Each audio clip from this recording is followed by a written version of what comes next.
Hi everyone, I'm Imani Wilson-Shabazz and I'm a sexual wellness coach and educator. And today I'm here to talk to you about 3 fun ways to bring up wanting to try something new during sex. Trying new things during sex is often really fun, but the conversation leading up to it can be very difficult to start. A lot of us fear that bringing up the idea of wanting to try something new in sex will send the message to our partner that the sex we're currently having is bad or lacking, or even worse, that they as a sexual partner aren't doing enough. We as social animals are hardwired to avoid hurting others' feelings. And in a space as intimate as sex, we try to be extra careful to avoid those landmines. However, wanting to try something new during sex doesn't have to mean any of those things. It can simply be a way of wanting to enhance an already great sex life, or of adding more passion to a sex life, or simply exploring a newfound curiosity that you saw on the internet the other day. But the question still stands, how do we start that conversation in a way that feels less intense and less scary and less confrontational? So one of the easiest ways to broach the subject of trying something new in sex is to show your partner a video or an article of someone else already doing that thing. So whether it's a TV show, a movie, a porn film, an online article, showing your partner someone else that's already doing the thing you want to do is a great depersonalized segue into asking them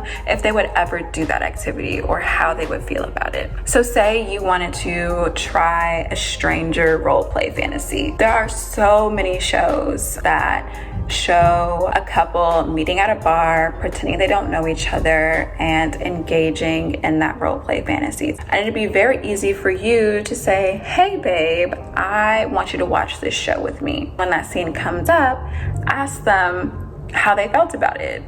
You know, would they ever try it? Once you do that, it kind of opens up the door for a broader conversation about sexual activities that you've seen here or there, or that you may be interested in trying. The second way is to make it about them. The premise essentially is to take the onus off of you and instead kind of shift it onto them by asking them what's something that they've always wanted to do during sex. So instead of it coming from a you're telling them standpoint, it comes from a I'm curious about what you want standpoint. Once that conversation gets started, once you ask them what they want, then it'll be a lot easier for you to go into what you want since that conversation has already started. And so you never know.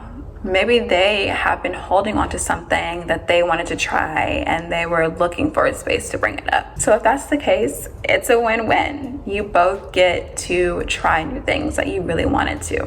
But if your partner comes up with a blank and they can't think of anything that they want to try, or they just aren't comfortable having that conversation, then you can move on to method number 3, which is to make it a game. Another really fun way to introduce new sexual ideas is to make a game out of it. Either you can make one yourself pretty simply, or you can visit your local sex shop or shop online and pick out a game or a few that seem interesting to you. Trust me, there are so many games for couples out there. You are bound to find 1 or 2 or 3 that are interesting to you. But if you choose to go the DIY route, one potential option is to have you and your partner take slips of paper and write down your favorite sexual acts that you already do and some new ones that you might be interested in trying. And then you can take those folded pieces of paper,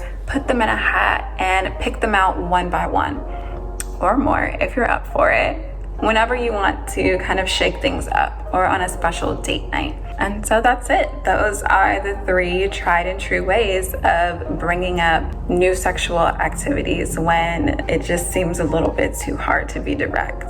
But it's important to note that while these activities are all pretty low in confrontation and pretty effective. It's important that you really make the effort to try to be able to talk about sex with your partner more directly. Sex is such an intimate space, and it's important that all parties involved feel comfortable and empowered to bring up any comments, questions, and concerns about the sex life between you. And especially when it comes to trying new things during sex, it's important that you make it very clear what you are and are not willing to do, and to give clear feedback on how that new thing went. Communication will always be key to a great sex life. Sharing those vulnerabilities, accepting those vulnerabilities, and growing together will help you to become great communicators, and it will improve your sex life tenfold if you can have those conversations. And so until next time, stay sexy.